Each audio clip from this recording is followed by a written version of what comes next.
희망이란 것은 있다고도 할 수 없고 없다고도 할 수 없다. 그것은 땅 위에 난 길이나 마찬가지다.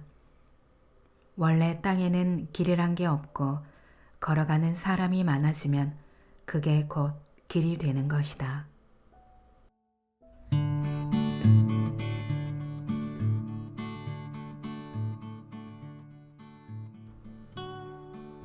안녕하세요. 여러분의 삶이 눈부시게 빛나길 바라는 루나 펄스입니다. 오늘 읽어드릴 작품은 중국이 낳은 세계적인 대문호 루신의 고향입니다. 루신은 필명이고요. 본명은 저우스런입니다. 루신의 고향은 1921년에 발표된 작품으로 읽다 보면 우리네 정서와 흡사하여 마치 한국 단편소설을 읽는 느낌이 듭니다. 책의 내용은 쉰이라는 주인공이 20년 만에 고향을 찾아갑니다. 이제껏 고향의 아름다운 모습만 간직하고 살다가 막상 황량한 고향을 보고 서글퍼하죠. 사실 고향집이 다른 사람에게 팔려서 어머니와 조카를 데리고 타향살이를 하러 떠나야 하는 이야기입니다. 여러분에게 고향은 어떤 곳인가요? 명절이 다가오면 더 그리운 곳이 고향인 것 같습니다. 그 고향에 대한 잊지 못할 소중한 기억들을 하나씩 꺼내보는 시간이 되었으면 합니다.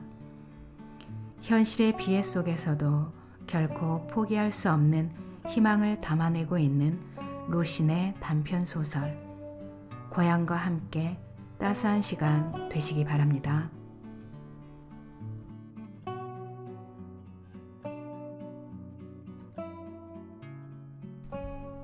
고향. 나는 혹독한 추위를 무릅쓰고 2000열이나 떨어진 먼 곳에서 고향으로 돌아왔다. 20여 년이나 떠나있던 고향이었다. 마침 한겨울이라 고향이 가까워지면서 하늘은 잔뜩 찌푸렸고 음산한 바람이 선창 안에까지 윙윙 소리를 내며 불어닥쳤다.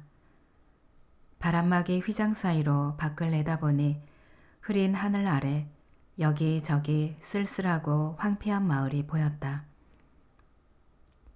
아무런 생기도 느껴지지 않는 황량한 풍경이었다. 나는 갑자기 마음이 슬프고 허전해졌다. 아, 여기가 지난 20년 동안 그리워했던 고향이란 말인가. 내가 기억하고 있는 고향은 지금과 전혀 다른 모습이다. 적어도 눈앞에 보이는 풍경보다는 훨씬 좋았다. 그러나 그 아름다운 전경을 머릿속에 떠올리며 이야기를 하려고 하면 그 모습은 순식간에 지워져 버린다. 그림자도 형상도 없이 모두 사라져 버리고 해야 할 말까지 깡그리 잊어버리게 되는 것이다. 고향이란 것은 어쩌면 이런 것인지도 모른다. 난 스스로를 위로하며 고향을 이렇게 해석해 보았다. 비록 아무 발전이 없다 해도 내가 느낀 것처럼 쓸쓸하거나 허전한 것은 아니다. 단지 내 심정이 그렇게 느끼도록 만든 것뿐이다. 내가 고향에 돌아온 것은 사실 처음부터 유쾌함과는 거리가 먼 것이었다. 왜냐하면 고향과 작별을 하기 위해서 온 것이었기 때문이다. 오랫동안 우리 가족과 친척들이 함께 살던 집은 이미 성이 다른 사람에게 공동으로 팔아버린 상태였고 금년 말까지는 집을 비워줘야 했다. 그래서 정월 초하룻 날 이전에 돌아와 정들었던 이 집과 영원히 이별하고 고향을 떠나 내가 밥벌이를 하고 있는 다른 먼 고장으로 이사를 해야 했다.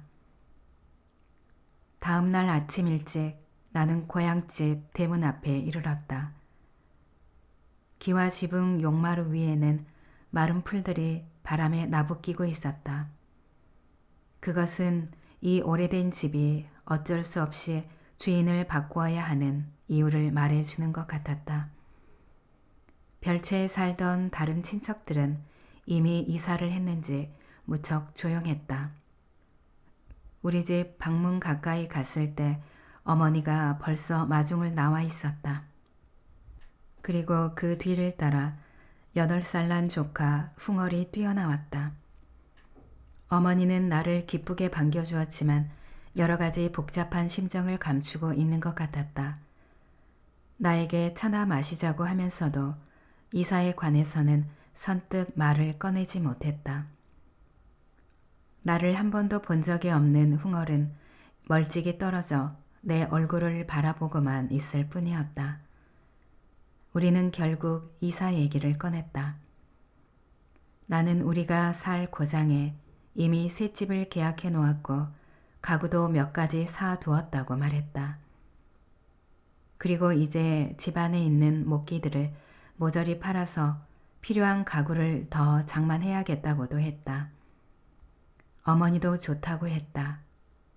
짐도 대충 정리해서 한 군데 챙겨 놓았고 먹기도 운반하기 불편한 것들은 절반쯤 팔아버렸다는 것이었다. 다만 아직 돈을 받지 못했다고 했다. 하루 이틀 쉬고 나서 떠나기 전에 친척 어른들을 찾아뵙고 인사를 드려라.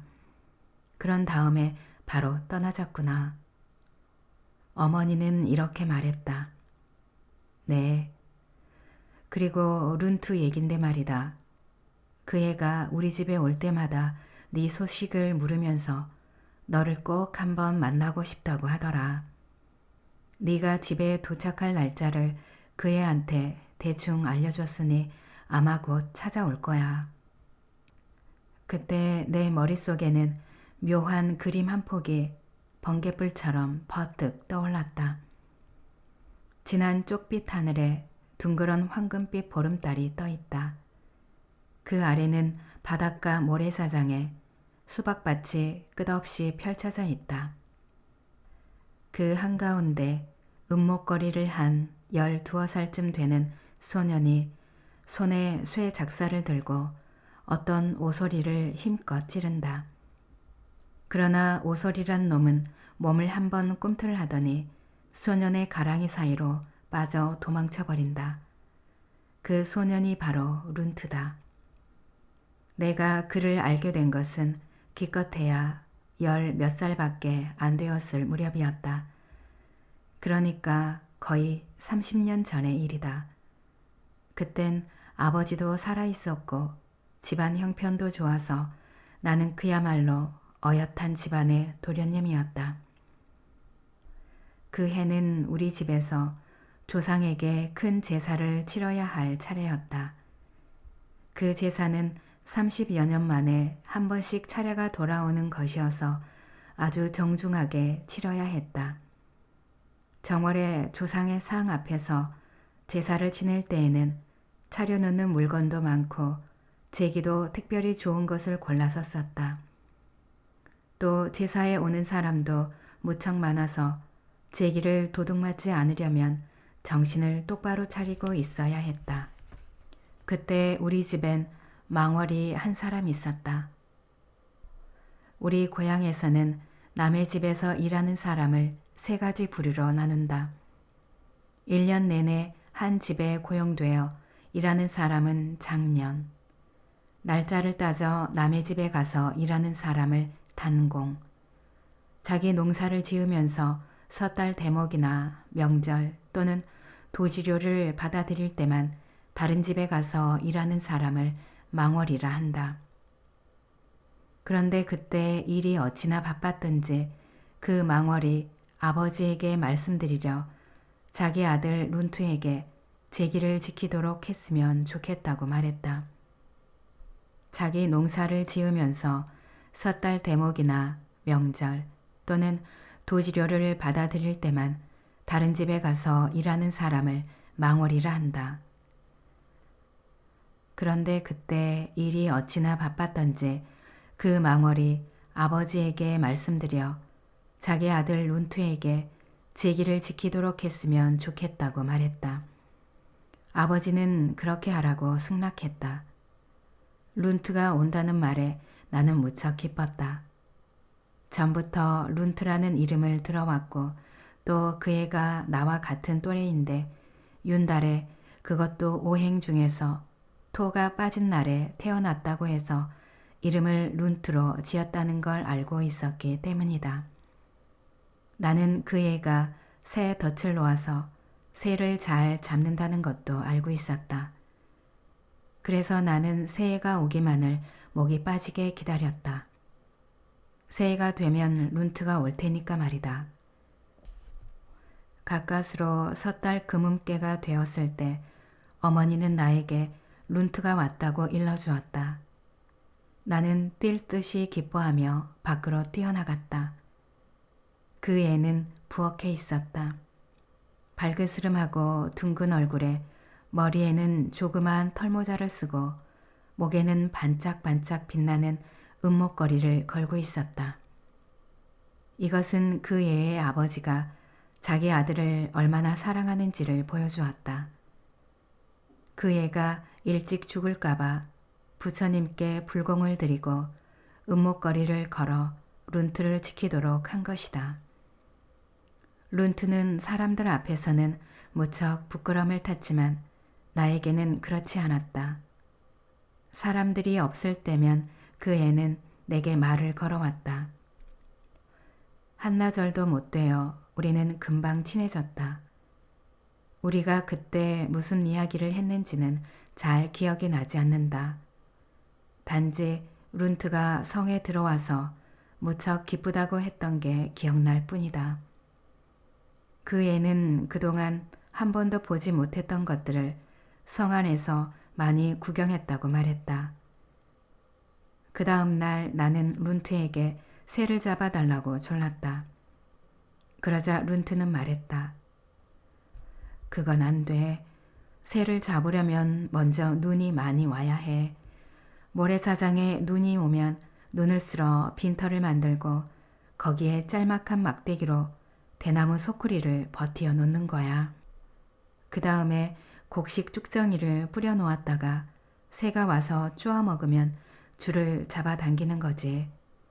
그러면 대나무 소쿠리가 넘어지고 새는 소쿠리 안에 갇혀 도망칠 수 없게 돼. 그렇게 하면 무슨 새든지 다 잡을 수 있어. 참새, 꿩, 산비둘기, 파랑새. 그 말을 듣고 나는 눈이 내리기를 간절하게 바랐다. 룬트는 또 내게 말했다.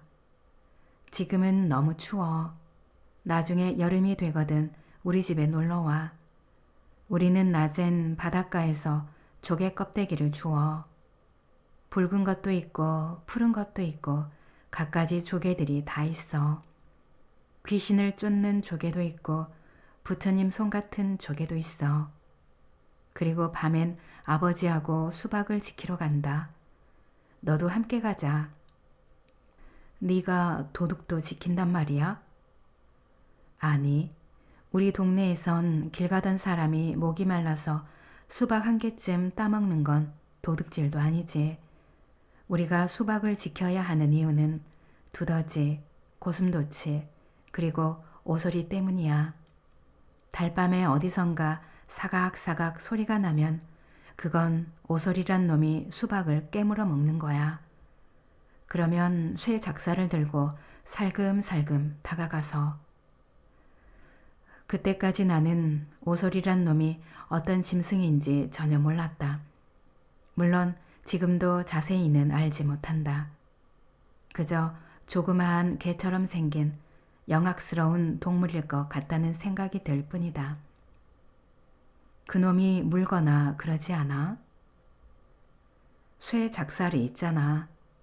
오소리를 발견하면 당장 찔러버려야 해. 그 자식은 워낙 야가 빠져서 오히려 사람 쪽으로 달려들어선 가랑이 사이로 빠져 달아나거든. 털이 마치 기름칠을 한 것처럼 매끄러워. 나는 그때까지 세상에 이렇게 신기한 일이 많은 줄은 알지도 못했다. 바닷가에 색색의 조개 껍데기가 있고 또 수박에 오소리 사냥 같은 위험한 일이 숨겨져 있다는 것을 몰랐던 것이다. 그때까지 나는 수박이란 그저 과일 가게에서 파는 것으로만 알았을 뿐이었다. 우리 동네 모래사장엔 말이야. 밀물이 들어오면 날치들이 팔딱팔딱 뛰어올라. 그 녀석들은 모두 청개구리처럼 두 다리가. 룬트의 머릿속엔 신기한 일들이 무궁무진하게 들어있었던 것이다. 그것은 내 주변의 친구들이 전혀 알지 못하는 것들이었다. 룬트가 바닷가에서 그렇게 신기한 것들을 만나고 있을 때 내 친구들은 모두 나처럼 높은 담장으로 둘러싸인 마당에서 네모진 하늘만 바라보고 있었던 것이다. 안타깝게도 정월은 금세 지나가 버리고 룬트는 집으로 돌아가야 했다. 나는 어쩔 줄 몰라 하며 큰 소리로 엉엉 울었다. 룬트도 부엌에 숨어 울면서 밖으로 나오려 하지 않았다. 하지만 결국 룬트는 아버지 손에 이끌려 가버리고 말았다. 그 애는 나중에 자기 아버지에게 부탁해서 내게 조개 껍데기 한 꾸러미와 아름다운 새의 깃털 몇 개를 보내주었다. 나도 한두 번 뭔가 그 애에게 선물을 보내기도 했지만 다시 만나지는 못했다. 이제 어머니가 그 애의 이야기를 꺼내자 나는 어렸을 적 기억이 되살아나 마치 아름다운 고향을 다시 찾은 것만 같았다. 나는 대뜸 어머니에게 물었다. 그거 참 반갑군요. 그래, 룬트는 어떻게 지내요? 그의 말이냐? 살기가 무척 힘든 모양이더라. 어머니는 이렇게 말하면서 밖을 내다보았다. 저 사람들이 또 왔구나. 말로는 모기를 사러 왔다고 그러면서 닥치는 대로 아무 물건이나 집어가 버리니 내가 잠깐 나가 봐야겠다. 어머니는 일어서서 밖으로 나갔다. 문 밖에서 여자들 몇이 주고받는 얘기가 들려왔다. 나는 조카 흥어를 불러다가 앞에 앉히고 글씨를 쓸 줄 아는지 다른 고장에 가 보고 싶은지 하며 말을 시켰다. 흥얼은 눈을 반짝이며 물었다. 우리 기차를 타고 가요? 그래, 기차를 타고 갈 거다. 배는요?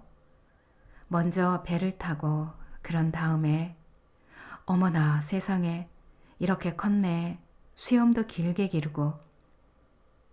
갑자기 찌르는 듯 날카롭고 괴팍한 목소리가 크게 들려왔다.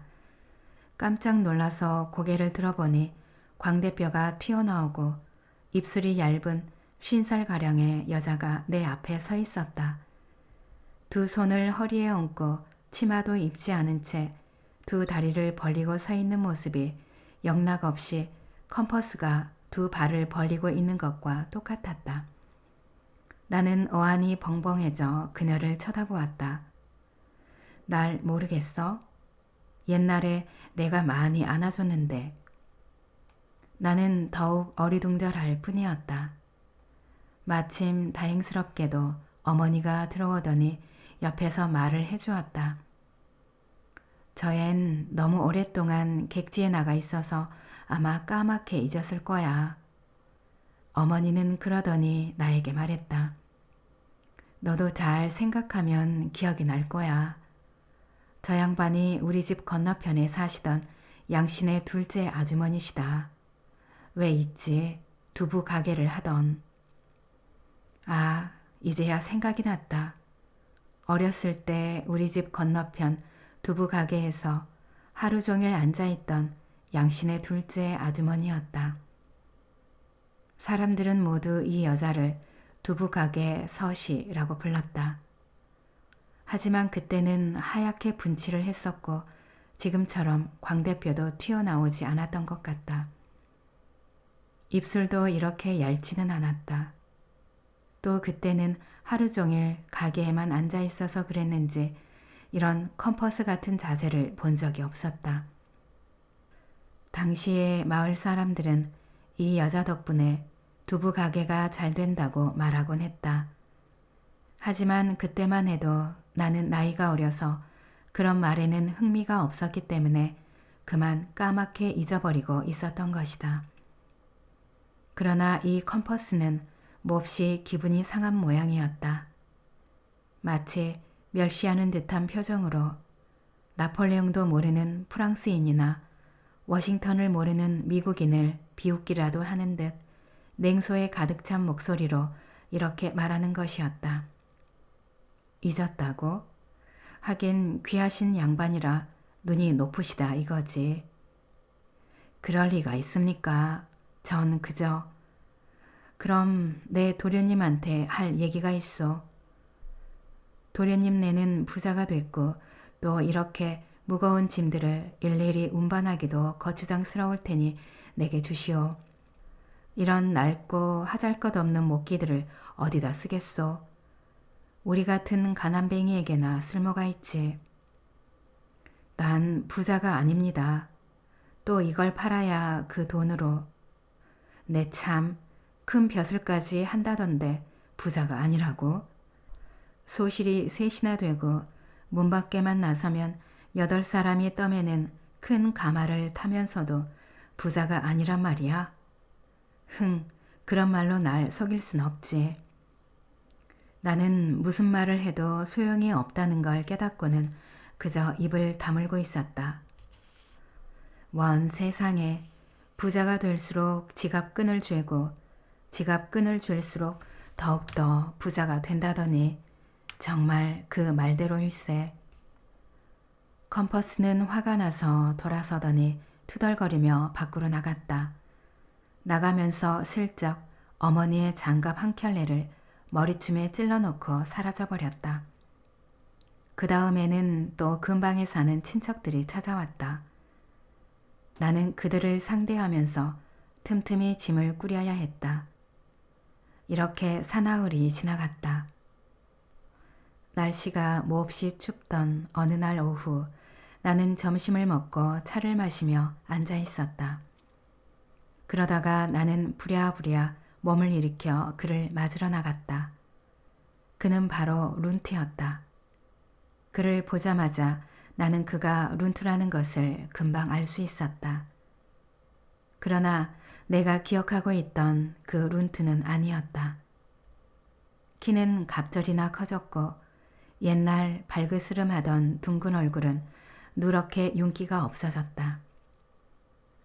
얼굴에 깊은 주름이 패었고 눈 언저리에는 그의 아버지처럼 벌겋게 부어올라 있었다.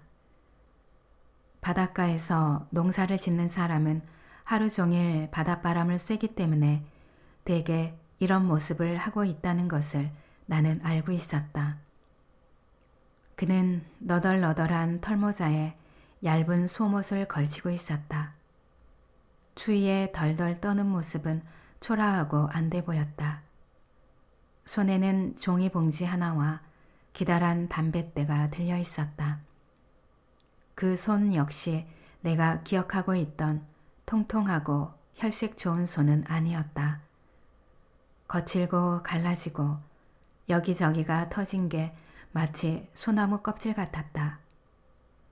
나는 너무 흥분하여 뭐라고 말해야 좋을지 알 수 없었다. 아, 룬트 형, 이제 오셨구려. 이렇게 말했을 뿐이다. 그러고 나니 많은 말들이 꿰어놓은 구슬처럼 줄줄이 터져 나올 것 같았다. 꿩이며 날치며 조개 껍데기, 오소리. 그러나 무언가에 가로막힌 듯 그 말들은 머릿속에서만 빙빙 돌 뿐 입 밖으로 나오지는 못했다. 그는 그 자리에 우뚝 서 있었다. 얼굴에는 기쁨과 처량함이 뒤섞인 표정이 역력했다. 그는 입술을 달싹이긴 했지만 아무 소리도 내뱉지 못했다.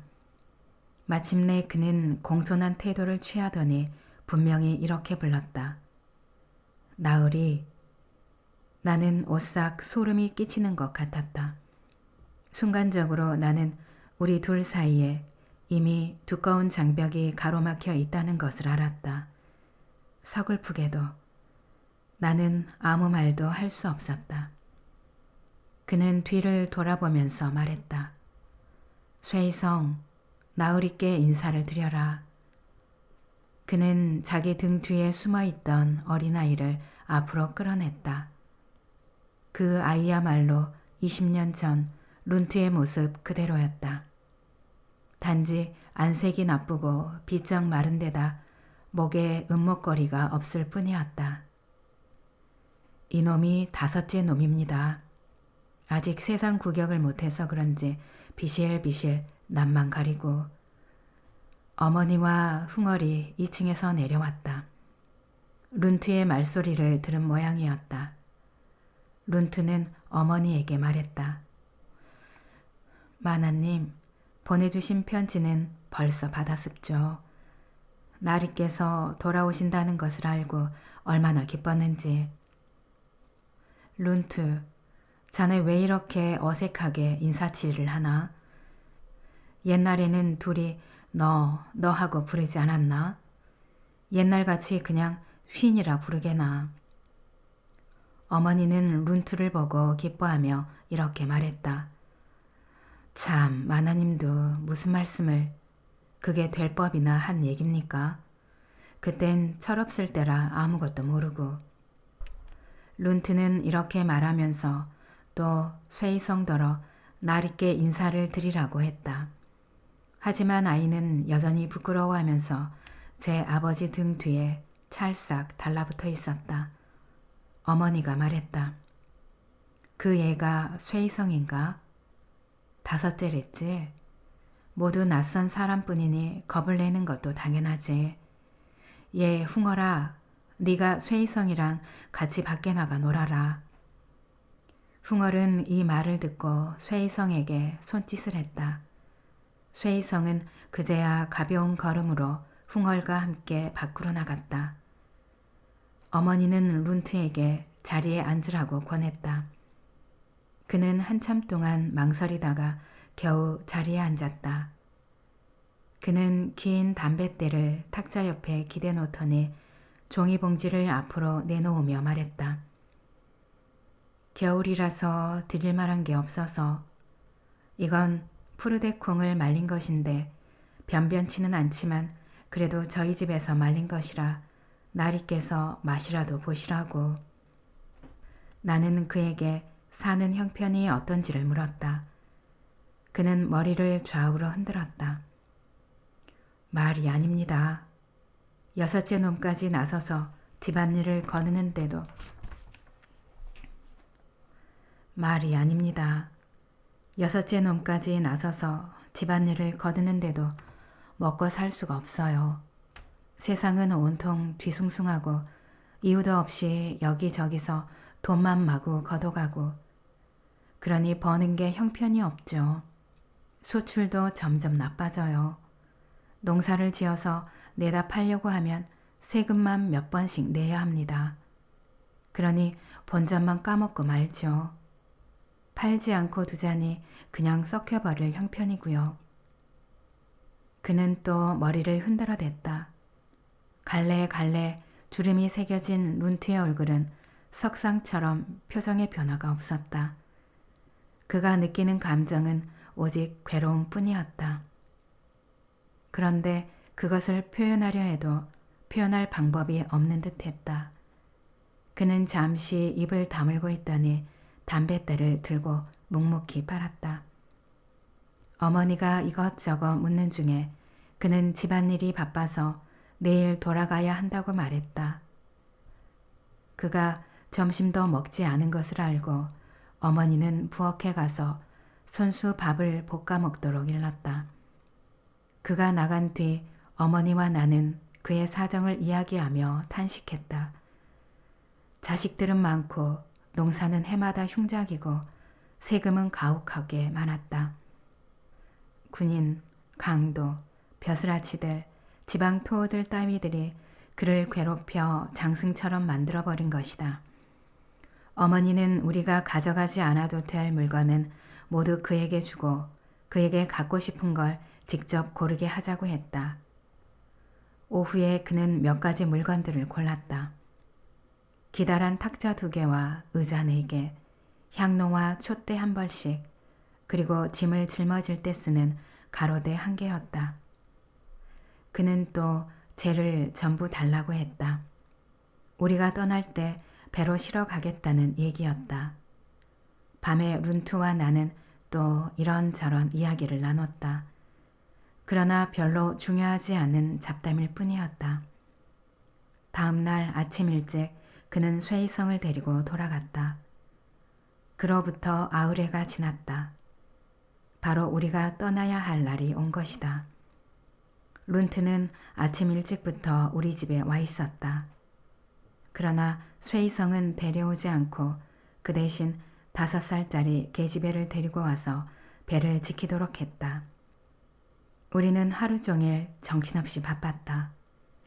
그래서 룬투와 나는 다시 한가하게 이야기를 나눌 틈이 없었다.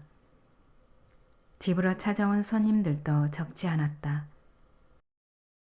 전송하러 온 사람, 이것저것 물건을 가지러 온 사람, 전송도 하고 물건도 가져갈 겸 온 사람 등 가지각색의 사람들로 붐볐다. 저녁 때 우리가 배에 오를 무렵에는 이 오래된 집에 있던 온갖 잡동사니들이 마치 빗자루로 쓸어버린 듯 깨끗이 사라져버렸다. 배는 앞으로 나아갔다. 양쪽 강기슭에 줄지어선 푸른 산들은 황혼빛에 검푸리게 물들고 있었다. 그 산들은 하나씩 배 뒤쪽으로 사라져갔다. 풍월은 나와 함께 선창에 몸을 기대고 어슴푸레한 풍경을 바라보았다. 그러다 그 아이는 갑자기 이렇게 물었다. 큰아버지, 우리 이제 언제 돌아와요? 돌아오다니? 어째서 가기도 전에 돌아올 생각부터 하는 거냐? 하지만 쇠이성이 자기 집으로 놀러 오라고 해서 약속을 했는걸요. 풍월은 크고 새까만 눈을 똑바로 뜨고 뭔가 이상하다는 표정을 지었다. 나와 어머니는 갑자기 멍해졌다. 그러다가 다시 룬트의 이야기를 시작했다. 어머니가 말하기를 이삿짐을 꾸리면서부터 두부가게 서씨가 매일같이 찾아왔는데 엊그제 잿더미 속에서 접시와 그릇을 10몇 개씩 찾아내서는 룬트가 제기를 나를 때 함께 가져가려고 숨겨두었다며 따따붙다 떠들어댔다는 것이었다. 양신의 둘째 아주머니는 마치 큰 공이라도 세운 것처럼 의기양양해하며 구깃살을 집어들고 쏜살같이 달아났다고 한다. 어머니는 전족을 한 그 여자가 뒤축 높은 신발을 신고 어쩌면 그렇게 빨리 뛰어가는지 모르겠다고 말했다. 옛 고향집은 내게서 점점 멀어져 갔다. 그와 함께 고향의 산천도 점점 멀어지며 작아졌다. 하지만 나는 아무 미련도 느껴지지 않았다. 단지 보이지 않는 높은 담이 내 주위를 둘러싸고 나를 외톨이로 만들고 있다는 생각을 했을 뿐이다. 그리고 뭐라고 설명할 수 없는 답답함을 느꼈다. 아주 뚜렷했던 저 수박밭에 은목거리를 한 작은 영웅의 형상이 갑자기 흐릿해진 것도 나를 슬프게 했다. 어머니와 흥얼은 모두 잠이 들었다. 나도 자리에 누웠다. 배 밑바닥에 부딪히는 물소리를 들으며 나는 나의 길을 가고 있다는 사실을 깨달았다. 룬투와 나는 이미 딴 길을 가고 있었던 것이다. 하지만 나는 생각했다. 우리의 어린 아이들은 아직 하나로 이어져 있다고. 풍월이 바로 쇠이성을 생각하고 있지 않느냐고. 난 그 애들이 나와 같은 단절을 겪지 않기를 바랐다. 하지만 서로 같은 마음을 지키기 위해 모두 나처럼 이것저것 떠도는 생활을 하는 것은 원치 않았다. 또 그 아이들이 룬트처럼 사는 게 괴롭고 힘들어서 마비된 듯한 생활을 하는 것도 원치 않았다. 또한 다른 사람들이 괴롭고 힘들게 사는 것을 멸시하는 것도 바라지 않았다. 그 아이들은 마땅히 새로운 삶을 살아야 한다. 우리가 아직 경험해 본 일이 없는 그런 생활 말이다. 나는 희망이라는 것을 생각하면서 갑자기 무서워졌다. 룬트가 향로와 촛대를 달라고 했을 때 나는 그를 속으로 우습게 여겼다. 그가 아직도 우상을 숭배하고 그 습관을 버리지 못한 인간이라고 생각한 것이다. 그러나 내가 지금 말하는 희망이라는 건 역시 내가 만들어낸 또 하나의 우상이 아닌가. 단지 그의 희망이 보다 현실적이고 절박한 것인 반면 나의 희망은 막연하고 아득하게 멀다는 차이가 있을 뿐이다. 나는 무의식 중에 눈앞에 펼쳐진 바닷가 모래사장을 바라보았다. 짙은 쪽빛 하늘엔 동그란 황금빛 보름달이 떠 있었다. 나는 생각했다. 희망이란 것은 있다고도 할 수도 없고 없다고도 할 수 없다. 그것은 땅 위에 난 길이나 마찬가지다. 원래 땅에는 길이란 게 없고 걸어가는 사람이 많아지면 그게 곧 길이 되는 것이다.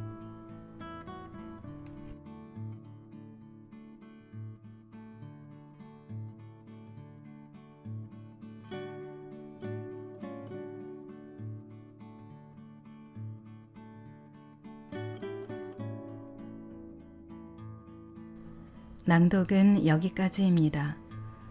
여러분의 구독과 좋아요, 댓글은 저에게 큰 힘이 되는 거 아시죠? 오늘도 끝까지 들어주셔서 감사합니다.